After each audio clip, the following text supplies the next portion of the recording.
La Cour pénale internationale. Bonjour, mon nom est Margot Tedesco et je travaille à l'unité de sensibilisation de la Cour pénale internationale.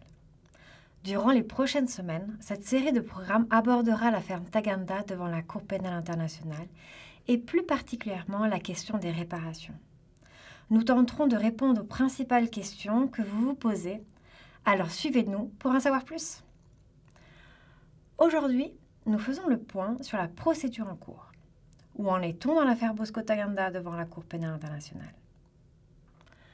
Actuellement, cette affaire est au stade des réparations. M. Ntaganda a été condamné à 30 ans de prison pour crimes de guerre et crimes contre l'humanité commis à titre d'auteur direct et par les soldats de l'UPC en Ituri entre 2002 et 2003.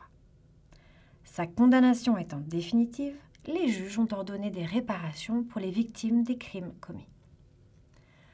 Le processus de mise en œuvre des réparations peut être long.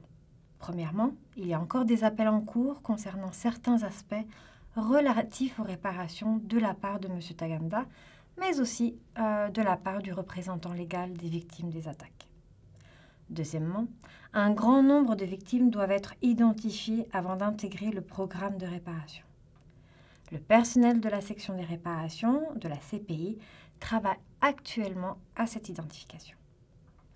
En parallèle, le Fonds au profit des victimes identifie les services adéquats destinés aux victimes.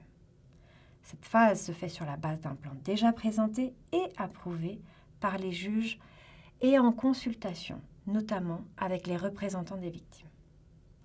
Le Fonds a déjà commencé à mettre en œuvre une partie du programme de réparation pour les victimes déjà identifiées et déclarées éligibles par les juges chargés de la procédure.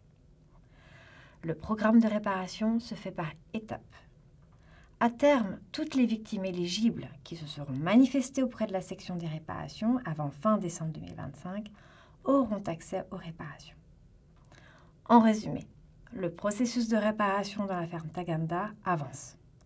La Cour travaille pour que les victimes puissent être identifiées et informées de leur droit à recevoir des réparations et qu'elles puissent accéder au programme de réparation mis en place par le Fonds au profit des victimes dès que possible. Quelles sont les victimes éligibles aux réparations? Comment faire une demande? En quoi consistent les réparations? Nous verrons toutes ces questions dans les prochains épisodes.